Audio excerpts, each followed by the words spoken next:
ਪਿਆਰੇ ਵਿਦਿਆਰਥੀਓ, ਸਵਾਗਤ ਹੈ ਤੁਹਾਡਾ ਅੰਮ੍ਰਿਤ ਸੀਨੀਅਰ ਸੈਕੰਡਰੀ ਸਕੂਲ ਦੇ ਆਨਲਾਈਨ ਸਟੱਡੀ ਤੇ YouTube ਚੈਨਲ ਤੇ।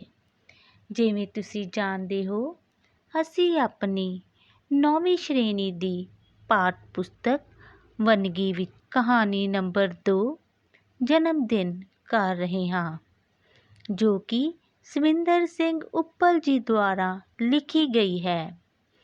ਹੁਣ ਤੱਕ ਅਸੀਂ ਇਸ ਵਿੱਚ ਪੜ੍ਹ ਚੁੱਕੇ ਹਾਂ ਕਿ ਜੁਗਲ ਪ੍ਰਸਾਦ ਦੀ 5 ਰੁਪਏ ਤਨਖਾਹ ਵੱਧ ਜਾਣ ਕਾਰਨ ਉਹ ਆਪਣੇ ਪੁੱਤਰ ਨੂੰ ਅੰਗਰੇਜ਼ੀ ਸਕੂਲ ਵਿੱਚ ਦਾਖਲ ਕਰਵਾ ਦਿੰਦਾ ਹੈ, ਕਿਉਂਕਿ ਜੁਗਲ ਪ੍ਰਸਾਦ ਦੀ ਸੋਚ ਸੀ ਕਿ ਇਹੋ ਜਿਹੇ ਵੱਡੇ ਸਕੂਲਾਂ ਵਿੱਚ ਪੜ੍ਹੇ ਬੱਚਿਆਂ ਨੂੰ ਉੱਥੇ ਸ਼ਖਸੀਅਤ ਨੂੰ ਪੁੰਗਰਤ ਦੇ ਲੋੜੀਂਦੇ ਅਵਸਰ ਦਿੱਤੇ ਜਾਂਦੇ ਹਨ।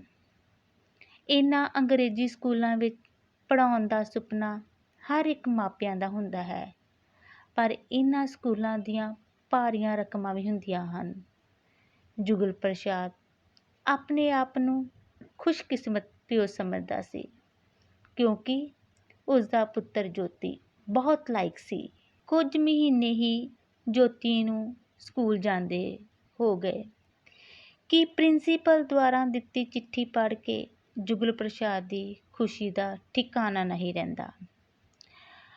ਅੱਜ ਅਸੀਂ ਇਸ ਦਾ ਪੰਨਾ ਨੰਬਰ 29 ਤੇ 30 ਪੜ੍ਹ ਰਹੇ ਹਾਂ। ਆਓ ਕਹਾਣੀ ਨੂੰ ਅੱਗੇ ਸ਼ੁਰੂ ਕਰਦੇ ਹਾਂ ਤੇ ਦੇਖਦੇ ਹਾਂ ਕਿ ਕਿਵੇਂ ਜੁਗਲ ਪ੍ਰਸਾਦ ਆਪਣੀ ਪਤਨੀ ਨਾਲ ਖੁਸ਼ੀ ਨੂੰ ਸਾਂਝੀ ਕਰਦਾ ਹੈ। ਪੰਨਾ ਨੰਬਰ 29 ਤੇ ਆਓ ਅੱਗੇ ਪੜ੍ਹਦੇ ਹਾਂ। ਮੈਂ ਕਿਹਾ, ਜੀ ਗੱਲ ਤੇ ਦੱਸੋ, ਇਤਨੇ ਖੁਸ਼ ਕਿਸ ਗੱਲੋਂ ਪਏ ਹੁੰਦੇ ਹੋ? ਦੇਵਕੀ ਵੀ ਗੱਲ ਜਾਣ ਕੇ ਇਸ ਖੁਸ਼ੀ ਵਿੱਚ ਛੇਤੀ ਤੋਂ ਛੇਤੀ ਸ਼ਾਮਲ ਹੋਣ ਲਈ ਉਤਾਵਲੀ ਹੋ ਰਹੀ ਸੀ। ਚੱਲ ਕਮਰੇ ਵਿੱਚ ਚੱਲ, ਇਹ ਗੱਲ ਜ਼ਰਾ ਆਰਾਮ ਨਾਲ ਦੱਸਣ ਵਾਲੀ ਏ। ਤੇ ਜੁਗਲ ਪ੍ਰਸਾਦ ਜੋਤੀ ਨੂੰ ਉਸੇ ਤਰ੍ਹਾਂ ਚੁੱਕ ਕੇ ਕਮਰੇ ਵਿੱਚ ਆ ਗਿਆ। ਦੇਵਕੀ ਵੀ ਖੁਸ਼ੀ ਲਈ ਤਿਆਰ ਹੁੰਦੀ ਹੋਈ ਉਤਾਵਲੀ ਪਤੀ ਦੇ ਪਿੱਛੇ ਕਮਰੇ ਵਿੱਚ ਆ ਗਈ। ਜਰਾ ਮੰਜੇ ਤੇ ਬੈਠ ਜਾ, ਜੁਗਲ ਪ੍ਰਸਾਦ ਮੁਸਕਰਾਇਆ ਅਤੇ ਕੁਰਸੀ ਉੱਤੇ ਬੈਠ ਕੇ ਆਈ ਚਿੱਠੀ ਨੂੰ ਫਿਰ ਪੜ੍ਹਨ ਲਈ ਐਨਕ ਨੂੰ ਨੱਕ ਉੱਤੇ ਠੀਕ ਜਮਾਉਣ ਲੱਗ ਪਿਆ। ਇੱਕ ਅੱਧ ਮਿੰਟ ਲਈ ਉਹ ਅੰਗਰੇਜ਼ੀ ਵਿੱਚ ਲਿਖੀ ਚਿੱਠੀ ਨੂੰ ਫਿਰ ਪੜ੍ਹਦਾ ਰਿਹਾ, ਤਾਂ ਜੋ ਸਾਰੀ ਦੀ ਸਾਰੀ ਖੁਸ਼ਖਬਰੀ ਨੂੰ ਆਪਣੀ ਜੀਵਨ ਸਾਥਣ ਨਾਲ ਸਾਂਝੀ ਕਰ ਸਕੇ। ਦੱਸੋ ਵੀ ਨਾ, ਫਿਰ ਦੇਵਕੀ ਨੇ ਇੰਜ ਮੁਸਕਰਾਉਂਦੇ ਆਖਿਆ ਜਿਵੇਂ ਉਹ ਉਸ ਤੋਂ ਹੋਰ ਉਡੀਕਣਾ ਅਸਹਿ ਹੋ ਰਹੀ ਹੋਵੇ। ਲੈ ਸੁਣ। ਤੇ ਫਿਰ ਉਸ ਐਨਕ ਉੱਚੀ ਕਰਕੇ ਹੌਲੀ ਹੌਲੀ ਦੇਵਕੀ ਨੂੰ ਸਮਝਾਉਂਦਿਆਂ ਕਿਹਾ। ਪਿਆਰੇ ਵਿਦਿਆਰਥੀਓ, ਕਹਾਣੀ ਅੱਗੇ ਪੜ੍ਹਨ ਤੋਂ ਪਹਿਲਾਂ ਆਓ ਇਸ ਨੂੰ ਅਸੀਂ ਵਿਸਥਾਰ ਨਾਲ ਜਾਣੀਏ। ਪਤੀ ਦੀ ਖੁਸ਼ੀ ਦਾ ਠਿਕਾਣਾ ਨਾ ਦੇਖ ਕੇ ਜੋਤੀ ਦੀ ਮਾਂ ਵੀ ਉਤਾਵਲੀ ਹੋ ਰਹੀ ਸੀ, ਤੇ ਕਿਵੇਂ ਉਹ ਆਪਣੇ ਪਤੀ ਨੂੰ ਕਹਿ ਰਹੀ ਸੀ ਕਿ ਇਹ ਸਭ ਕੁਝ ਜਾਣਨ ਲਈ ਕਿ ਜਿਵੇਂ ਹਰ ਮਾਂ ਨੂੰ ਆਪਣੇ ਬੱਚੇ ਦੀ ਕਿਸੇ ਕਾਮਯਾਬੀ ਬਾਰੇ ਸੁਣ ਕੇ ਉਤਸੁਕਤਾ ਹੁੰਦੀ ਹੈ, ਇਵੇਂ ਹੀ ਜੁਗਲ ਪ੍ਰਸਾਦ ਦੀ ਪਤਨੀ ਬਾਰ-ਬਾਰ ਆਪਣੇ ਪਤੀ ਤੋਂ ਪੁੱਛ ਰਹੀ ਸੀ, ਤੇ ਜੁਗਲ ਪ੍ਰਸਾਦ ਵੀ ਸਾਰੀ ਖੁਸ਼ਖਬਰੀ ਆਪਣੀ ਪਤਨੀ ਨਾਲ ਸਾਂਝੀ ਕਰਨ ਲਈ ਜਲਦੀ ਤੋਂ ਜਲਦੀ ਚਿੱਠੀ ਪੜ੍ਹਨ ਲੱਗ ਪਿਆ। ਆਓ ਕਹਾਣੀ ਅੱਗੇ ਸ਼ੁਰੂ ਕਰਦੇ ਹਾਂ। ਐਤਵਾਰ ਨੂੰ ਜੋਤੀ ਦੀ ਪ੍ਰਿੰਸੀਪਲ ਨੇ ਲਿਖਿਆ ਹੈ ਕਿ ਇਸ ਪ੍ਰਾਂਤ ਦੇ ਪ੍ਰਸਿੱਧ ਮੰਤਰੀ ਸ਼੍ਰੀ ਜਵਾਲਾ ਪ੍ਰਸਾਦ ਦਾ ਜਨਮ ਦਿਨ ਇੱਥੋਂ ਦੀ ਨਾਗਰਿਕ ਸਭਾ ਵੱਲੋਂ ਮਨਾਇਆ ਜਾ ਰਿਹਾ ਹੈ।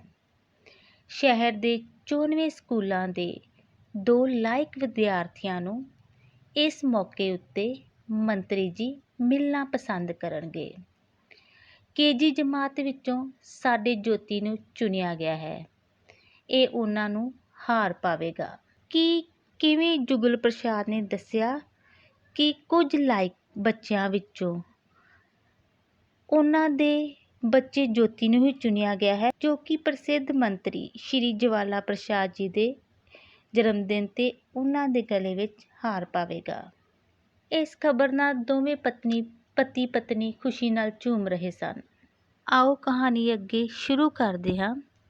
ਇਹ ਸੁਣਦੇ ਸਾਰ ਦੇਵਕੀ ਨੇ ਉੱਠ ਕੇ ਜੋਤੀ ਨੂੰ ਆਪਣੀ ਗੋਦ ਵਿੱਚ ਲੈ ਲਿਆ। ਇਹ ਮੇਰਾ ਲਾਲ ਜਾਏਗਾ ਐਡੇ ਵੱਡੇ ਮੰਤਰੀ ਕੋਲ, ਮੈਂ ਸਦਕੇ ਜਾਵਾਂ। ਫਿਰ ਘੁੱਟ ਕੇ ਜੋਤੀ ਨੂੰ ਛਾਤੀ ਨਾਲ ਲਾ ਲਿਆ।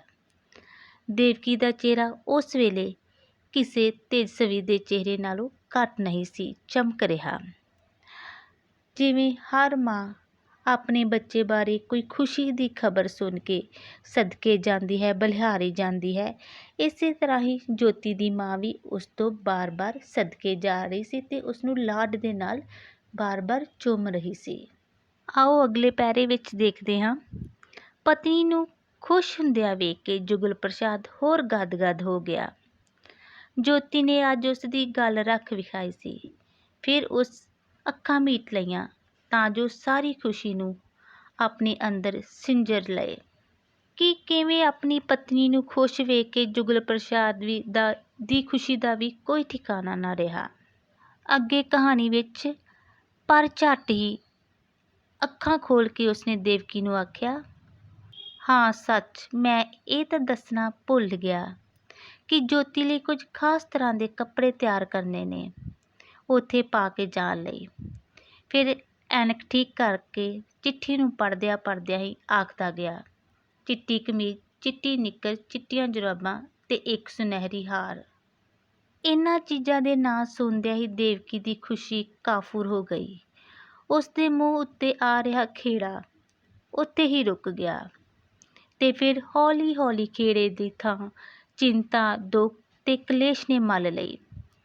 ਉਸ ਇੰਜ ਅਨੁਭਵ ਕੀਤਾ ਜਿਵੇਂ ਕਿ ਉਹ ਖੇੜੇ ਦੇ ਮਹਿਲ ਨੂੰ ਦੂਰੋਂ ਵੇਖ ਕੇ ਖੁਸ਼ ਹੋ ਗਈ ਸੀ ਅਤੇ ਜਿਉਂ ਹੀ ਉਸ ਨੇ ਖੁਸ਼ੀ-ਖੁਸ਼ੀ ਉਸ ਦੇ ਅੰਦਰ ਪੈਰ ਧਰਨ ਲਈ ਚੁੱਕਿਆ, ਕਿਸੇ ਨੇ ਅਚਾਨਕ ਹੀ ਖੇੜੇ ਦੇ ਮਹਿਲ ਦਾ ਦਰਵਾਜ਼ਾ ਹੀ ਬੰਦ ਕਰ ਦਿੱਤਾ। ਆਓ ਪਹਿਲਾਂ ਇਸ ਨੂੰ ਅਸੀਂ ਵਿਸਥਾਰ ਨਾਲ ਜਾਣੀਏ। ਪਰ ਜਦ ਹੀ ਪਤੀ ਨੇ ਪਤਨੀ ਨੂੰ ਦੱਸਿਆ ਕਿ ਉੱਥੇ ਜਾਣ ਲਈ ਕੁਝ ਖਾਸ ਕੱਪੜਿਆਂ ਦੀ ਜ਼ਰੂਰਤ ਹੈ ਤਾਂ ਮਾਂ ਦੇ ਚਿਹਰੇ 'ਤੇ ਚਿੰਤਾ ਆ ਗਈ, ਕਿਉਂਕਿ ਇਹਨਾਂ ਸਭ ਚੀਜ਼ਾਂ ਵਾਸਤੇ ਰੁਪਈਆਂ ਦੀ ਜ਼ਰੂਰਤ ਸੀ। ਆਓ ਅੱਗੇ ਕਹਾਣੀ ਸ਼ੁਰੂ ਕਰਦੇ ਹਾਂ। ਕੀ ਗੱਲ ਏ, ਉਦਾਸ ਹੋ ਗਈ ਏ? ਜੁਗਲ ਪ੍ਰਸਾਦ ਨੂੰ ਇਸ ਖੁਸ਼ੀ ਦੀ ਘੜੀ ਸਮੇਂ ਉਸਦਾ ਬਿਲ ਬਤੌਰੀ ਵਰਗਾ ਮੂੰਹ ਜ਼ਰਾ ਨਾ ਭਾਇਆ। ਮੈਂ ਸੋਚਦੀ ਹਾਂ ਇਹਨਾਂ ਚੀਜ਼ਾਂ ਵਾਸਤੇ ਪੈਸੇ ਕਿੱਥੋਂ ਲਵਾਂਗੇ। ਅੱਜ ਤੇ ਮਹੀਨੇ ਦੀ 26 ਤਰੀਕ ਏ, ਘਰ ਮਸਾਂ 10-12 ਆਨੇ ਪਏ ਨੇ। ਦਾਲ ਸਬਜ਼ੀ ਲਈ ਹਾਲਾਂ ਤਾਂ ਪਿਛਲੇ ਮੰਗੇ 40 ਵੀ ਨਹੀਂ ਉਤਰੇ। ਕਿ ਕਿਵੇਂ ਜੋਤੀ ਦੀ ਮਾਂ ਨੂੰ ਉਦਾਸ ਵੇਖ ਕੇ ਜੁਗਲ ਪ੍ਰਸਾਦ ਨੂੰ ਚੰਗਾ ਨਾ ਲੱਗਾ, ਕਿਉਂਕਿ ਜੋਤੀ ਦੀ ਮਾਂ ਘਰ ਦੀਆਂ ਤੰਗੀਆਂ ਬਾਰੇ ਸੋਚਣ ਲੱਗੀ। ਇਸ ਤੋਂ ਅੱਗੇ ਕਹਾਣੀ ਨੂੰ ਸ਼ੁਰੂ ਕਰਦੇ ਹਾਂ ਕਿ ਇਸ ਕਰੜੀ ਅਸਲੀਅਤ ਨੇ ਤਾਂ ਜਿਵੇਂ ਜੁਗਲ ਪ੍ਰਸਾਦ ਨੂੰ ਵੀ ਹੇਠਾਂ ਪਟਾਕ ਮਾਰਿਆ ਹੋਵੇ। ਉਹ ਤਾਂ ਹਾਲਾਤੀ ਖੇੜੇ ਦੇ ਗਗਨ ਉੱਤੇ ਹੀ ਪਿਤਰੀ ਪਿਆਰ ਦੇ ਖੰਭ ਲਾਈ ਉਡਾਰੀਆਂ ਲਾਈ ਜਾ ਰਿਹਾ ਸੀ। ਉਸਦਾ ਇਸ ਜ਼ਰੂਰੀ ਪਾਸੇ ਪਹਿਲਾਂ ਧਿਆਨ ਹੀ ਨਹੀਂ ਸੀ ਗਿਆ। ਜਿਵੇਂ ਸਵਾਦਿਸ਼ਟ ਭੋਜਨ ਲਈ ਜਲਦੀ ਖਾਦਿਆਂ ਦੰਦਾਂ ਹੇਠ ਆ ਕੇ ਕੱਟੀ ਗਈ ਜੀਭ ਸਾਰੇ ਦਾ ਸਾਰਾ ਸਵਾਦ ਮਾਰ ਦਿੰਦੀ ਹੈ, ਕੁਝ ਇਸ ਤਰ੍ਹਾਂ ਬੇਸੁਆਦੀ ਜੁਗਲ ਪ੍ਰਸਾਦ ਨੇ ਦੇਵਕੀ ਦੀ ਅਸਲੀਅਤ ਵਰਗੀ ਕੋੜੀ ਗੱਲ ਸੁਣ ਕੇ ਅਨੁਭਵ ਕੀਤੀ। ਉਸ ਨੂੰ ਆਪਣੀ ਤੰਗ ਮਾਇਕ ਹਾਲਤ ਉੱਤੇ ਬੜੀ ਖਿਝ ਆਈ, ਜਿਹੜੀ ਕਦਮ ਉੱਤੇ ਉਸਦਾ ਰਾਹ ਆਉਣ ਰੋਕਦੀ ਸੀ। ਫਿਰ ਉਸ ਦੀ ਇਹ ਖਿਝ ਕ੍ਰੋਧ ਬਣ ਦੇਵਕੀ ਉੱਤੇ ਵਸ ਪਈ। ਬਸ ਤੂੰ ਤਾਂ ਹਰ ਵੇਲੇ ਇਹੋ ਹੀ ਰੋਣੇ ਰੋਂਦੀ ਰਿਹਾ ਕਰੀ। ਲੋਕੀ ਇਹੋ ਜਿਹੇ ਮੌਕਿਆਂ ਲਈ ਤਰਸਦੇ ਨੇ ਤੇ ਤੂੰ ਹੈ ਕੀ। ਪਿਆਰੇ ਵਿਦਿਆਰਥੀਓ, ਇਹ ਗੱਲ ਬਿਲਕੁਲ ਸੱਚ ਹੈ ਕਿ ਐਸੇ ਬਹੁਤ ਸਾਰੇ ਸੁਪਨੇ ਮੱਧ ਵਰਗ ਪਰਿਵਾਰਾਂ ਦੇ ਅਧੂਰੇ ਪੈਸਿਆਂ ਦੀ ਕਮੀ ਕਰਕੇ ਹੀ ਪੂਰੇ ਹੋਣ ਤੋਂ ਰਹਿ ਜਾਂਦੇ ਹਨ। ਪਰ ਫਿਰ ਵੀ ਮਾਂ-ਬਾਪ ਇਹਨਾਂ ਸੁਪਨਿਆਂ ਨੂੰ ਪੂਰਾ ਕਰਨ ਲਈ ਕੋਈ ਨਾ ਕੋਈ ਹੀਲਾ ਵਸੀਲਾ ਕਰਦਾ ਜ਼ਰੂਰ ਹੈ। ਜਿਸ ਤਰ੍ਹਾਂ ਜੁਗਲ ਪ੍ਰਸਾਦ ਨੇ ਆਪਣੀ ਪਤਨੀ ਨੂੰ ਪੈਸਿਆਂ ਦੀ ਕਮੀ ਕਰਕੇ ਉਦਾਸ ਹੁੰਦਿਆਂ ਦੇਖ ਕੇ ਕਿਹਾ ਕਿ ਉਹ ਐਵੇਂ ਦੇ ਮੌਕਿਆਂ ਸਮੇਂ ਇਹੋ ਜਿਹੀ ਗੱਲਾਂ ਨਾ ਕਰਿਆ ਕਰੇ। ਆਓ ਹੁਣ ਕਹਾਣੀ ਨੂੰ ਅੱਗੇ ਸ਼ੁਰੂ ਕਰਦੇ ਹਾਂ। ਉਹ ਤੁਸੀਂ ਤਾਂ ਐਵੇਂ ਹੀ ਪਏ ਗਰਮ ਹੁੰਦੇ ਹੋ। ਕੀ ਮੈਂ ਨਹੀਂ ਚਾਹੁੰਦੀ ਮੇਰੇ ਲਾਲ ਦੀ ਸ਼ਾਨ ਵਧੇ, ਪਰ ਇਹਨਾਂ ਚੀਜ਼ਾਂ ਦਾ ਇੰਤਜ਼ਾਮ ਕਰਨ ਨਾਲ ਹੀ ਹੋਣਾ ਏ। ਐਵੇਂ ਥੁੱਕਾਂ ਨਾਲ ਤਾਂ ਵੜੇ ਨਹੀਂ ਪੱਕਦੇ, ਭਾਵੇਂ ਕੁਝ ਹੋ ਜਾਏ। ਇਹਨਾਂ ਚੀਜ਼ਾਂ ਦਾ ਇੰਤਜ਼ਾਮ ਮੈਂ ਕਰਕੇ ਹੀ ਛੱਡਾਂਗਾ, ਜੁਗਲ ਪ੍ਰਸਾਦ ਨੇ ਦ੍ਰਿੜਤਾ ਨਾਲ ਕਿਹਾ। ਕਿਵੇਂ ਪਤਨੀ ਨੇ ਬੜੀ ਨਰਮੀ ਨਾਲ ਕਿਹਾ ਕਿ ਗੱਲਾਂ ਕਰਨ ਨਾਲ ਕੁਝ ਨਹੀਂ ਹੋਣਾ, ਕੁਝ ਇੰਤਜ਼ਾਮ ਕਰਨ ਨਾਲ ਹੀ ਗੱਲ ਸਿਰੇ ਚੜ੍ਹਨੀ ਹੈ। ਤੇ ਅੱਗੋਂ ਜੁਗਲ ਪ੍ਰਸਾਦ ਨੇ ਵੀ ਕਿਹਾ ਕਿ ਮੈਂ ਇਹ ਸਾਰੀਆਂ ਚੀਜ਼ਾਂ ਦਾ, ਪੈਸਿਆਂ ਦਾ ਕਿਤੋਂ ਨਾ ਕਿਤੋਂ ਇੰਤਜ਼ਾਮ ਜ਼ਰੂਰ ਕਰਾਂਗਾ। ਪਿਆਰੇ ਵਿਦਿਆਰਥੀਓ, ਅੱਜ ਅਸੀਂ ਇਸ ਕਹਾਣੀ ਦੇ 2 ਪੰਨੇ ਪੜ੍ਹੇ ਹਨ। ਅਗਲੇ ਭਾਗ ਵਿੱਚ ਅਸੀਂ ਤੁਹਾਨੂੰ ਦੱਸਾਂਗੇ ਕਿ ਕਿਵੇਂ ਜੁਗਲ ਪ੍ਰਸਾਦ ਨੇ ਆਪਣੇ ਤੇ ਆਪਣੀ ਪਤਨੀ ਬੱਚੇ ਦੇ ਸੁਪਨੇ ਨੂੰ ਪੂਰਾ ਕਰਨ ਲਈ ਕਿਵੇਂ ਪੈਸਿਆਂ ਦਾ ਇੰਤਜ਼ਾਮ ਕੀਤਾ। ਇਹ ਅਸੀਂ ਅਗਲੇ ਭਾਗ ਵਿੱਚ ਪੜ੍ਹਾਂਗੇ। ਤੇ ਹੁਣ ਅਸੀਂ ਤੁਹਾਨੂੰ ਇਸ ਨਾਲ ਸੰਬੰਧਿਤ ਕੁਝ ਪ੍ਰਸ਼ਨ ਦੇ ਰਹੇ ਹਾਂ, ਜਿਨ੍ਹਾਂ ਨੂੰ ਤੁਸੀਂ ਆਪਣੀ ਕਾਪੀ 'ਤੇ ਲਿਖਣਾ ਹੈ। ਪ੍ਰਸ਼ਨ ਨੰਬਰ 1, ਨਾਗਰਿਕ ਸਭਾ ਵੱਲੋਂ ਕਿਸ ਦਾ ਜਨਮ ਦਿਨ ਮਨਾਇਆ ਜਾ ਰਿਹਾ ਸੀ? ਪ੍ਰਸ਼ਨ ਨੰਬਰ 2, ਇਸ ਪਾਠ ਵਿੱਚ ਆਏ ਮੁਹਾਵਰਾ ਥੁੱਕਾਂ ਨਾਲ ਵੜੇ ਨਹੀਂ ਪੱਕਦੇ ਦਾ ਅਰਥ ਸਪਸ਼ਟ ਕਰੋ। ਪ੍ਰਸ਼ਨ ਨੰਬਰ 3, ਜੁਗਲ ਪ੍ਰਸਾਦ ਦੀ ਪਤਨੀ ਦਾ ਕੀ ਨਾਂ ਸੀ? ਪ੍ਰਸ਼ਨ ਨੰਬਰ 4, ਜੋਤੀ ਲਈ ਜੋ ਖਾਸ ਕੱਪੜੇ ਤਿਆਰ ਕਰਨੇ ਸਨ, ਉਹਨਾਂ ਦੇ ਨਾਂ ਲਿਖੋ। ਪ੍ਰਸ਼ਨ ਨੰਬਰ 5, ਮੰਤਰੀ ਜੀ ਦੇ ਗਲ ਵਿੱਚ ਪਾਉਣ ਲਈ ਕਿਹੜਾ ਹਾਰ ਚਾਹੀਦਾ ਸੀ? ਉਸ ਤੋਂ ਬਾਅਦ ਤੁਸੀਂ ਹੇਠ ਲਿਖੇ ਸ਼ਬਦਾਂ ਦੇ ਵਾਕ ਬਣਾਉਣੇ ਹਨ।